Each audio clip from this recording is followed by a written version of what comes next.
Welcome to the deep dive. We often talk about following a single idea through history, like a thread. But today, we're not just pulling on a thread. No, we're tracing a massive, like a geological fault line of human ingenuity. It's an idea that cuts across the entire history of our species, right up to, well, the quantum level. It's an incredible scope, and this all comes from a request from K. Brad Barfield, who is, himself, in the middle of a pivot that really mirrors the ambition of this whole dive. It's a fantastic story. Brad, you come from this super rigorous background in industrial and organizational psychology, studying complex human systems, efficiency, how things hold together under pressure. And now you're applying that same analytical mind to the Earth itself. You're deep into the archaeology of the Caddo people in South Arkansas, the Wachita and Red River valleys. Yeah, and you hit on one of those aha moments that just changes how you see everything. You're studying Caddoan culture, their pottery, then you look at the stone for their tools, their points, and you see that word, tempered. And it was like walls falling down. You wrote to us, and I love this. Damn Powell Food is a tempered product, as I am, 54 years old. That's it. That's the whole show right there. The realization that tempering isn't just a niche technical term. It's a universal fundamental process that applies to stone, to steel, to our food, and yeah, to ourselves. So that's our mission today, to give you the long now breakdown. We're going on a journey from lithic fire 164,000 years ago, all the way to a quantum processor. And just so we're all on the same page, we need a really crisp definition to anchor us. Tempering isn't just about heating something up, it's the deliberate imposition of a thermal narrative on a substance. A thermal narrative, I like that. So we're using heat and time and cooling to guide a material through different energy states. Exactly, to force it, to lock in a specific desirable microstructure that it would never form on its own in nature. It's really humanity's core identity, isn't it? This refusal to accept matter just as we find it. It is, and the sources we're looking at all circle back to this central question. How did we figure this out? That cognitive leap from, a happy accident to a systematic, repeatable process, that's the very crucible of human cognition. Okay, let's start this at the absolute beginning.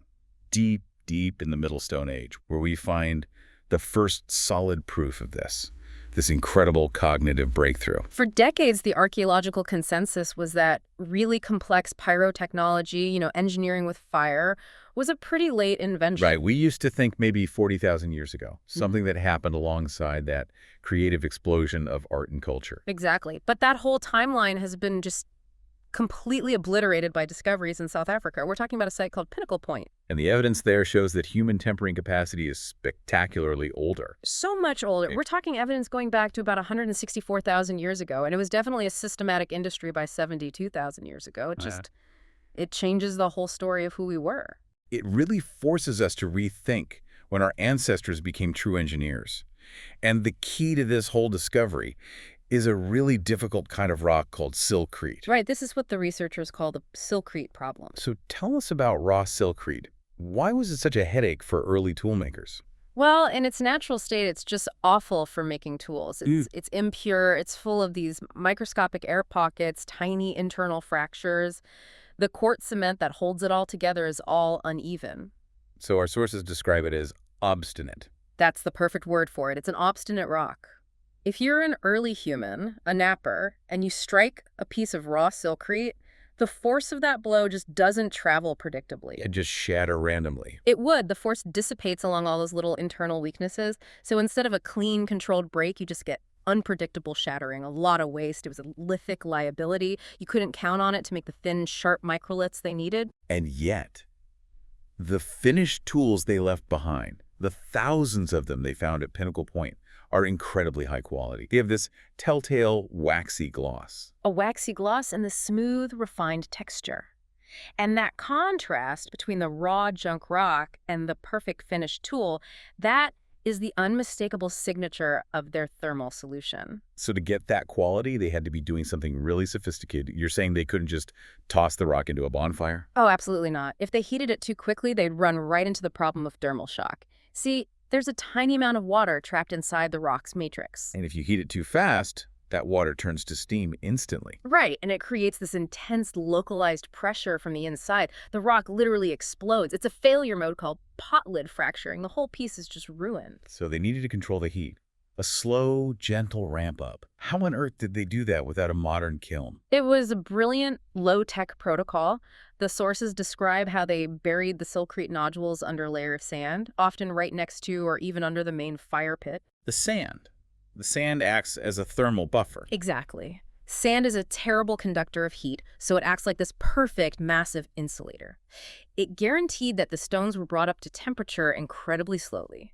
And what was the target temperature? Right around 350 degrees Celsius. And they weren't just hitting that temp, they were holding it there for several hours. Think about the investment in time and precious fuel. And then it had to be followed by an equally slow cooling process. Which is technically known as annealing. That's right. So let's get into the details of that. 350 degrees Celsius.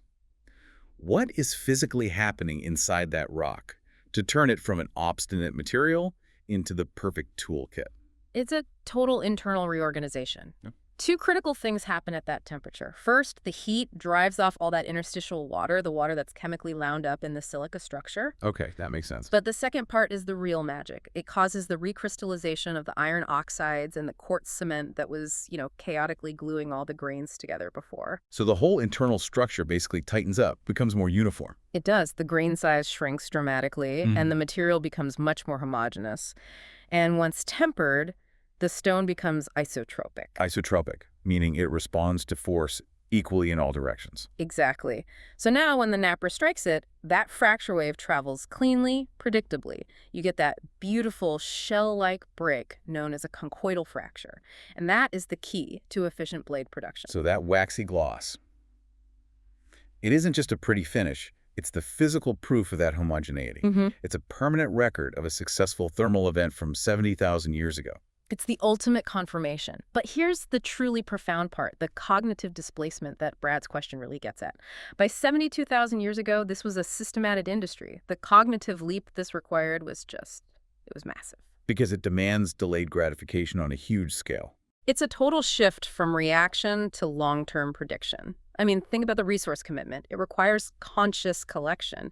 You have to know which specific wood burns slow and hot, which dull-looking rocks will actually temper well. Then there's the investment. You're burning scarce fuel, you're spending hours managing the sand pit, and for what?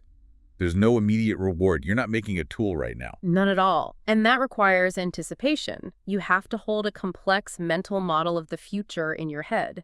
This dull, useless rock that I'm burying today will become a perfect, glossy, sharp blade tomorrow, but only if I follow this multi-step process correctly. This is the birth of what our sources call the tempering mind. It is. The ability to act not for the present, but for a deliberately manipulated future. Okay, so if tempering stone let us master our external world, the next giant leap was turning that same process inward, mastering our own biology. Right. We took the fire and we turned it into an evolutionary accelerator. This is Richard Wrangham's famous cooking hypothesis. And his idea is really profound. He argues that controlling fire and heating our food wasn't just a nice to have. It was the primary, non-negotiable driver of human evolution. The hearth became our first external stomach. It's a powerful idea. And when you look at the raw energy numbers, especially for our primate cousins, you see why. You're talking about the incredible inefficiency, the sheer thermodynamics of eating raw food. Raw food is an incredibly expensive energy investment. All the good stuff in plants is locked away behind tough cellulose walls. In meat, it's bound up in stubborn, tightly woven collagen fibers. So getting the calories out requires a ton of work, mechanical work, just chewing, and chemical work from your digestive system. A ton of work. The chimpanzee example is mind-blowing. They spend 40 to 50% of their waking hours just chewing. Half their day. Half their day. They have these huge, powerful jaws, massive chewing muscles, giant digestive tracts, all built to handle that raw food load. And Brad, if you're thinking about this from an IO psychology perspective, it's a wildly inefficient system. So much resource allocation just for basic maintenance. But cooking, tempering our food is the ultimate efficiency hack. We're outsourcing all that hard work to the fire. It's literally pre-digestion. Yes, and it works through two core chemical transformations. First, for plants, you get gelatinization. So this is for things like tubers, roots, the starchy staples of an ancient diet. Exactly. When you heat those starchy foods with a little moisture, the tough crystalline structure of the starch granules, It swells up, it bursts, and it collapses. Making the glucose instantly available. Instantly available to our digestive enzymes. You get maximum calorie absorption for minimum effort. And for meat, the process is called denaturation. Similar idea. Heat makes the tightly coiled proteins in the muscle tissue unravel, or denature. This exposes all the long peptide bonds, making them easy for enzymes like pepsin and trypsin to just snip apart. So cooked meat gives you a much higher net energy return. Significantly higher, because your body spends so much less metabolic energy actually breaking it down. So we've just created this huge energy surplus by tempering our meals, which leads directly to the evolutionary consequence, the expensive tissue hypothesis. This is the critical trade-off that made us who we are. As early humans, like Homo erectus, started to consistently rely on this high-efficiency cooked diet, the evolutionary pressure to maintain a huge, expensive digestive system it vanished. The human gut shrank. It became much smaller, much more efficient. And all that energy that was saved had to go somewhere. And it was dramatically rerouted to fuel a bigger, more complex brain. From an organizational standpoint, this is the ultimate reallocation of resources. The gut and the brain are both incredibly expensive organs, metabolically speaking. You can't have both. You can't sustain both a massive gut and a massive brain. It's calorically impossible. By tempering our food, our ancestors created the surplus needed to fuel that incredible expansion of the brain that defines our species. We are literally a species defined by our small mouths, weak jaws, and gigantic brains. And that morphology is only possible because we cook. Which brings us back to Brad's point about the weirdness of the transformation. Why do we find cooked food so much more appealing than raw? That's our built-in sensory reward system. It's evolution guiding us toward efficiency. The complex, amazing smells and flavors from the Maillard reaction, the browning of proteins and sugars. Right. They're universally irresistible to us because they are a giant chemical signpost for bioavailability. The smell of seared meat or baking bread is a signal for high-return, low-risk energy. So evolution has literally hardwired us to find the scent of tempered food desirable. Absolutely. It ensures we always choose the high-efficiency option. Our tastes are just good biochemical accounting. So these incredible transformations, the perfect stone tool, the efficient gut, Yeah. they didn't happen in a vacuum. They all happened around the fire. The hearth wasn't just a kitchen or a workshop. It was a social forge. A social processor, a crucible where culture itself got tempered. The anthropologist Robin Dunbar makes a powerful argument that the control of fire solved a critical problem for our ancestors, a problem of group size and social cohesion. And it was basically a time management problem, right? This bigger the group, the more time you have to spend on social maintenance. Exactly. This is the extension of the day principle. As human groups got larger and larger for protection and, for efficiency, the time you needed for social grooming, which is the main way primates maintain their bonds, it became prohibitive. You just couldn't do it. You couldn't. You can't forage all day and groom everyone in a group of 150 people. The time budget just collapses. But the fire fixes this. It creates a kind of virtual day. It does. It carves out this bubble of light and safety in the darkness, a time when foraging is impossible, but social interaction becomes not just possible, but mandatory. It's protected, dedicated social time. And Dunbar's research, looking at groups like the Juhuansi Bushmen, shows this dramatic shift in conversation. A huge shift. Daytime conversations are functional, practical. Where should we hunt? What plants are ripe? But firelight conversations are overwhelmingly social, sometimes up to 81% social content. Storytelling, myth-making. Singing, gossip, planning, the deep transmission of culture. The fire is enforcing this critical proximity. And sitting that close together, in the dark, with a big group, that must require a certain level of emotional regulation, a literal cooling of tempers. It absolutely demands the inhibition of aggression.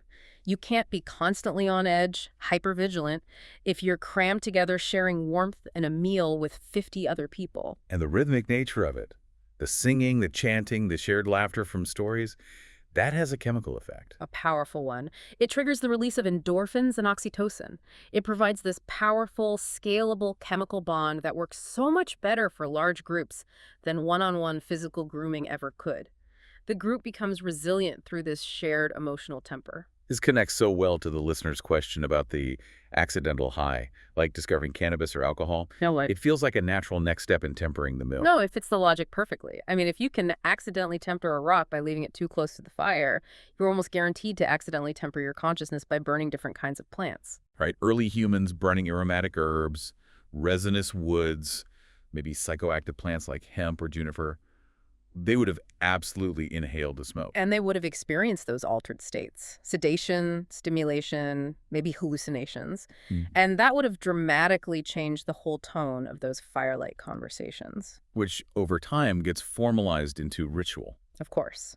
You look at the Scythians, who were known to have these cannabis steam baths inside enclosed tents. You could argue that's a literal tempering chamber for consciousness. So whether it's fermentation for alcohol or inhaling smoke, the principle is the same.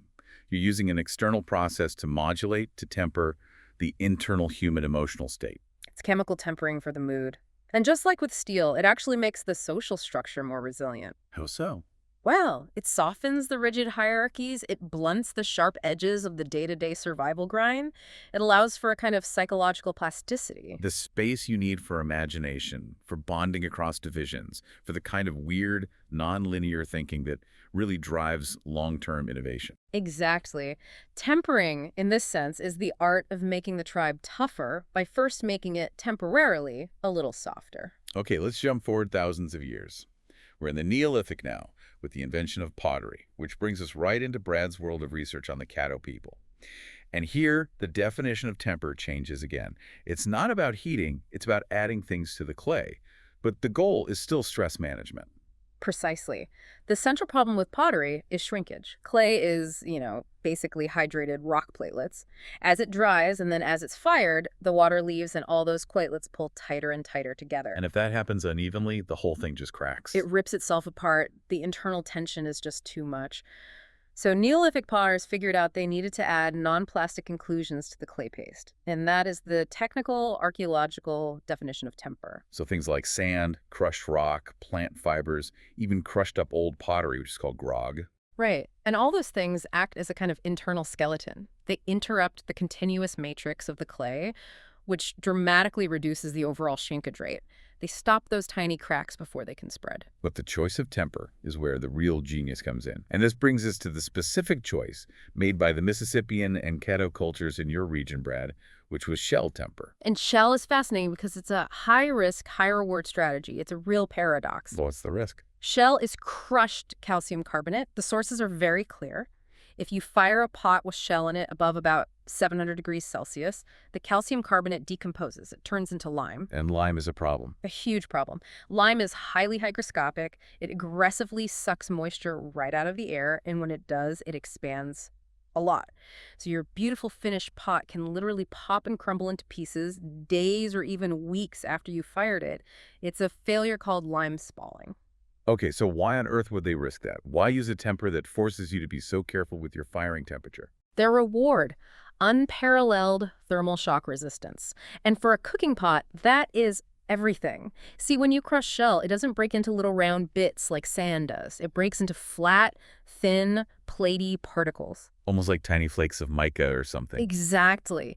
And as the potter is coiling and shaping the pot, these little flat plates naturally align themselves parallel to the vessel wall. Creating a laminated structure. The laminated structure. Think of it like a stack of tiny, resilient, shock-absorbing sheets running all through the clay. And that structure is the Caddo potter's secret weapon against the cooking fire. Absolutely. Think about it. You put a pot over an open fire, the base gets screaming hot really fast while the rim stays relatively cool. That huge thermal gradient creates intense internal stress. A grit-tempered pot might just fracture. It might. But the laminated structure of the shell-tempered pot absorbs and disperses that thermal shock. It allows the vessel to survive that rapid heating and cooling over and over again without catastrophic failure. So the Neolithic potter was solving this incredibly complex, multivariable optimization problem, something any modern IO psychologist studying organizational resilience would appreciate.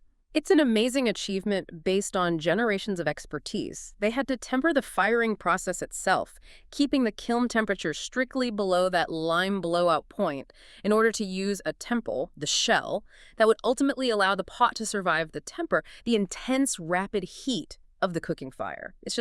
It's an elegant, multi-layered solution to a really tough physical stress problem. Okay, so when most people hear the word tempering today, they're probably thinking about the forge, the dramatic high-stakes world of metallurgy. This is where manipulating heat, time, and stress really reaches its most technical expression. This is tempering steel, and to understand the final resilient blade, you have to start with the initial violent act, the quench. Right. Steel is an alloy of iron and carbon. You start by heating it up really high. That's called austenitization. In that state, the iron forms a very spacious crystal lattice called austenite, and it completely dissolves the carbon atoms. Now, if you cool it down slowly from there, the carbon just precipitates back out, and you're left with soft steel. But the quench, plunging that glowing hot metal into water or oil, that's what unlocks its potential for hardness. The rapid cooling is a trap. It traps the carbon atoms inside the iron lattice. The iron tries to snap back to its normal, cool state structure, but those trapped carbon atoms are in the way. They jam the structure, forcing it into this highly distorted, incredibly stressed crystal form called martensite. And that is the hardest form of steel. The hardest. Our sources describe it as glass hard. But that's a bad thing, right? Glass hard sounds brittle. Why isn't the hardest form also the best form? Because it's a bundle of stress. Imagine a powerful spring wound up as tight as it can possibly go. That massive internal tension makes it incredibly brittle. A sword made of pure, untempered martensite would hold an edge sharp enough to shave with, sure. But the first time you hit something with it, It would shatter instantly, like a ceramic plate. It has extreme hardness, but zero toughness. so the tempering step reheating that quenched blade to a much lower temperature, say 200 to 600 Celsius, is literally a process of stress relief. You're designing in its controlled imperfection. That's exactly what it is. This much lower heat, it's not hot enough to reform the austenite, but it gives those trapped carbon atoms just enough energy to wiggle out of the strained martensite lattice. They form these tiny, stable, nanoscale iron carbides. And that relieves the tension. It relaxes the immense internal tension. So yes, you lose a tiny bit of hardness, but your toughness, the ability to absorb kinetic energy without breaking, or if we're connecting back to Brad's background, its organizational resilience, it skyrockets. And that's the trade-off. The hardness versus toughness trade-off is the absolute essence of tempering steel. It is. And for centuries, smiths had no thermometers. They judged this critical tempering temperature by the thin layer of iron oxide that forms on the surface of the steel, the color of time. They were reading the colors. They were. A pale straw color, around 200 C, meant minimal tempering. That was for things where you needed maximum hardness, like a razor blade. A purple or blue color, up around 300 C, meant more tempering, achieving that necessary balance of a springy body and a hard edge for a sword or an axe. The sources point to the differential quenching of the Japanese katana as the absolute pinnacle of this kind of engineering. The katana is a masterpiece because it's hard and tough in the same object at the same time. The smith coats the spine of the blade with a thick layer of clay and the edge with just a thin wash. So when it's quenched, The thin coated edge cools instantly, forming that super hard martensite. But the thick insulated spine cools much more slowly, forming soft, tough pearlite. And the differential shrinkage, the tension between those two structures as they cool, actually forces the blade to warp itself into its final famous curve during the quench. it's a self-tempering, self-shaping system. Oh, Incredible. truly. So steel is tempered to relax stress.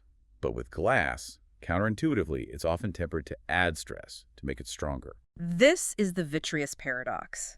And the best way to understand it is with a historical curiosity called a Prince Rupert's drop. These are those tadpole-shaped glass things, right? Made by dripping molten glass into cold water. That's all they are. But their properties are legendary. You can hit the bulbous head with a hammer and it won't break. But if you just snip the very tip of the tail, the whole thing explodes. So what's the physics behind that? It's extreme. When the molten glass hits the cold water, the outer surface freezes solid almost instantly, forming a hard shell. But the inside is still molten, and as it cools more slowly, it tries to contract. But the rigid outer shell is already there. It can't contract. It can't. So the interior ends up pulling violently inward. This sets up a massive, controlled state of stress. The exterior surface is under incredible compressive stress. It's being squeezed tight, which makes it almost immune to surface cracks. And the inside. The interior is under violent tensile stress. It's being pulled apart, held together only by that super tight outer skin. So the head is indestructible because that compressive stress literally holds it together, preventing cracks from even starting. Exactly. But the tail is the weak link to that explosive tensile core. You snap the tail, you breach the equilibrium, and a fracture wave travels through the drop at insane speeds over 1,900 meters per second. All that stored tension is released at once, and it explodes into dust. For centuries, glassmakers did everything they could to avoid this stress. They used long kilns, lures, to cool glass incredibly slowly to anneal it. But modern safety glass takes the opposite approach. It deliberately mimics the physics of the Rupert's drop. They heat the glass sheet until it's soft, then they blast it with jets of cold air, it's called air quenching, to cool the surface rapidly. Inducing that same powerful compressive surface stress. Right, and the result is safety glass that's 4 to 5 times stronger than standard annealed glass. And when it does break, all that internal tension makes it crumble instantly into small, granular, relatively harmless crumbs instead of big, jagged, dangerous shards. We're intentionally using the violence of the quench to engineer safety. We are. We're using stress to manage the risk of failure. Okay, let's pivot back into the kitchen. This really brings it home for Brad's observation that food is a tempered product. If tempering metal is about managing internal tension, culinary tempering is about managing molecular structure and flavor. And we have to start with the ultimate culinary crystallographer, chocolate. A chocolatier isn't just a cook. They're a practical crystallographer of fat. Cocoa butter is famous for being polymorphic. Meaning it can solidify into different crystal structures. 6 different ones, to be exact. Forms I through 6, and they all have different properties. And the entire business of fine chocolate hinges on getting exactly one of those structures. Just one. The whole goal is to get Form V, the beta crystals. These crystals pack together very tightly, very neatly. They create this beautiful, stable microstructure that's responsible for everything we want in chocolate. The high gloss, that clean, loud snap when you break a bar. And crucially, the melting point. Form V melts right at body temperature, 34 degrees Celsius. That's the perfect, luxurious melt-in-your-mouth sensation. And if you skip tempering, what do you get? You get a mess, a mix of unstable, disorganized structures. Forms I through 5B are loose, they melt too easily, they feel greasy. Form 6 is waxy and causes that white, powdery bloom you see on old chocolate. It's thermodynamically confused. So how does the chocolatier impose that thermal narrative to get only the stable Form V? Through a very precise thermal journey, the tempering curve. It's basically a specialized annealing process. First, you melt the chocolate completely, up to 50 Celsius. You have to destroy all existing crystal memory. Wipe the slate clean. Okay, then what? Step 2, you cool it down fast to about 27 Celsius. This encourages the rapid formation of crystal seeds. The problem is you get both the unstable bad ones, like Form 4, and the stable good ones, Form V, all mixed together. And the final step is the tempering itself. This is the critical part. You gently reheat the mass to between 31 and 32 degrees Celsius. That temperature is a razor's edge. It's just hot enough to melt away all the unstable bad Form 4 V crystals, but it's cool enough to preserve and encourage the growth of the good Form V seeds. You're thermally filtering the crystal seeds you want. You are. And if your temperature slips by even a degree, the whole structure collapses and you have to start over. It's pure applied material science in the kitchen. Now, from there to a completely different kind of tempering, known across the Indian subcontinent as tadka or vagar, this is all about kinetics and chemistry. This is a brilliant application of solvent chemistry. Most of the flavor compounds in whole spices, think cumin, mustard seeds, fennel, are highly lipophilic. Fat-loving. Exactly. If you just boil those spices in water, you don't get much flavor out. But if you drop them into hot oil or ghee around 130 to 170 C, that hot fat acts as an incredibly efficient solvent. It's a high-energy extraction fluid. That's a great way to put it. It rapidly pulls the essential oils out of the cellular matrix of the seed and asperses them instantly throughout the entire dish. The flavor transfer is immediate and total. But the heat isn't just extracting, it's transforming the flavor. Through pyrolysis and accelerated Maillard reactions, yes. High heat creates new flavor compounds that simply don't exist in the raw spice. When you temper cumin in hot oil, for example, you create specific pyrazines. Those are the molecules that give you that rich, nutty, toasted flavor. They're only formed through intense heat. And the sound of it, the crackle, the popping of the mustard seeds. That's the physical breach. The tiny bit of moisture inside the seed vaporizes, building up pressure until it physically explodes the seed coat. It forcefully releases all its contents into that hot oil. The tadka is a flavor-finishing quench, a final blast of high-energy, fat-soluble compounds that tempers the entire dish and sets its final flavor profile. We've seen tempering transform stone, food, and steel. Now we have to trace this idea into the abstract. We have to get to the philosophical grounding that Brad was touching on when he said, "As I am, 54 years old." This is the ultimate abstraction, spiritual metallurgy, alchemy, the idea that if fire and thermal stress can purify base metals, then surely fire and life stresses can purify the self. The alchemist's great quest was the magnum opus, the great work, transforming the chaotic prima materia, the raw, untempered self, into the stable, perfect philosopher's stone, the enlightened self. And the stages they described for the workshop are really just psychological mandates. You see terms like calcination, using fire to burn away impurities like the ego and your fixed beliefs. Dissolution, dissolving your defenses, facing emotional chaos. And finally, coagulation, reconstituting the self into a new, solid, stable form. The soul, like steel, has to be heated and cooled to achieve stability. This aligns so perfectly with the ancient Greeks and the virtue of temperance, or sophrosyne. Sophrosyne is a beautiful word. It translates roughly to well-mixed or soundness of mind. Its root, crassus, means mixture. Temperance wasn't about abstinence. It was about achieving a harmonious mixture of your passions and your reason, like tempering wine with water. The person who lacks temperance is either too hot, too reactive, or too cold and rigid. And the Stoics took this even further. They saw the mind as a material that literally required hardening. Life provides the quench. Yes, life provides the sudden trauma, the loss, the shock.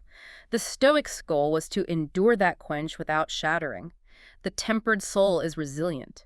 It's absorbed the shock of existence and reorganized its internal structure, its beliefs, its reactions, to be tough. It holds an edge, it maintains virtue, but it's not brittle, doesn't become bitter or cruel. Exactly. It's organizational strength applied directly to the self. So let's look at the future of physical tempering. For thousands of years, we've strived for purity, adding tiny amounts of solutes to a primary metal. But now, materials science is doing the exact opposite. It's embracing the chaos of mixing. This is the incredible field of high-entropy alloys, or HEDs. For 5 millennia, our model was one dominant metal, like iron or copper, with small additives. HEAs completely flip that. They mix 5 or more elements like chromium, manganese, cobalt, nickel, and iron in roughly equal high proportions. And traditionally, that kind of mixture should just result in an unusable, brittle mess of intermetallic compounds. It should. But what they discovered is something called the confusion principle. The entropy, the atomic disorder, created by maximizing that mixing is so high that it actually stabilizes a surprisingly simple, solid crystal structure. They call it the cocktail effect. And what's the result of that? Materials with frankly bizarre and superior properties. They maintain extraordinary strength at cryogenic temperatures. They resist corrosion better than traditional alloys.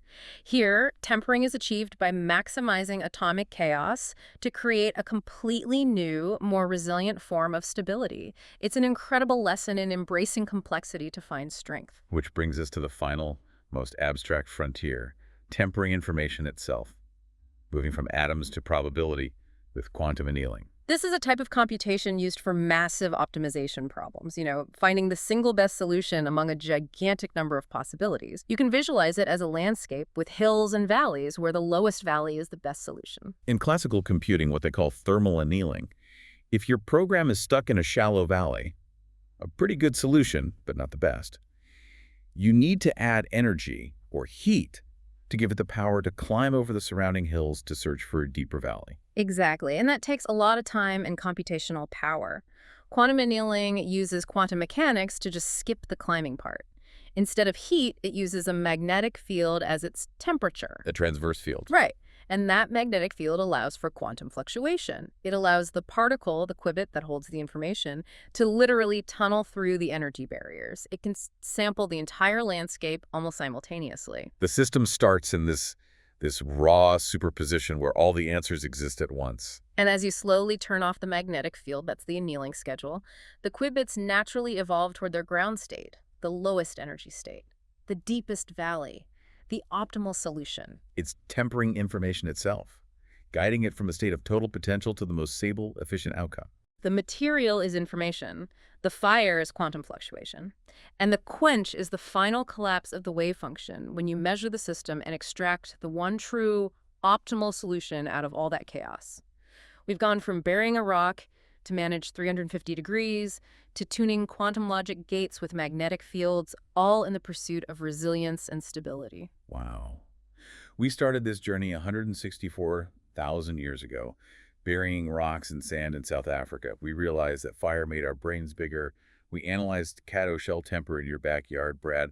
We forged a katana, and then we ended with a quantum computer using magnetic fields to pull truth out of chaos. The whole arc, this human tempering project, it all points to one overarching singular drive. Tempering is fundamentally about the management of stress, whether that stress is internal, like the crushing tension in Martensite, Or external, like the thermal shock hitting a Kato cooking pot. or even informational, like the mind-boggling complexity of a massive optimization problem. The tempering mind is the story of a species that just decided the world as is wasn't good enough. We are defined by this compulsion to edit the draft of the universe, to demand that the raw become the cooked, the chaotic become the stable, and the brittle become the tough. We are the architects of resilience. And for you, K. Brad Barfield, connecting your IO psychology background with your deep dive into the resilient Kato people and your own life experience at 54, the insight is just complete. Every single step of this history required this incredible capacity for foresight, the ability to imagine a better, manipulated future. So here is our final thought for you to carry forward. The next time you feel that immense pressure, that personal or professional stress, the kind that feels like a quench, consider that you, like the steel blade, like the Kato pot, are simply in the middle of your own unique necessary thermal journey. That stress is actively reorganizing your internal structure. So the question to ask is, what kind of temper, what balance of essential hardness and necessary toughness is your current level of stress locking in? Until next time, keep digging. And keep diving deep.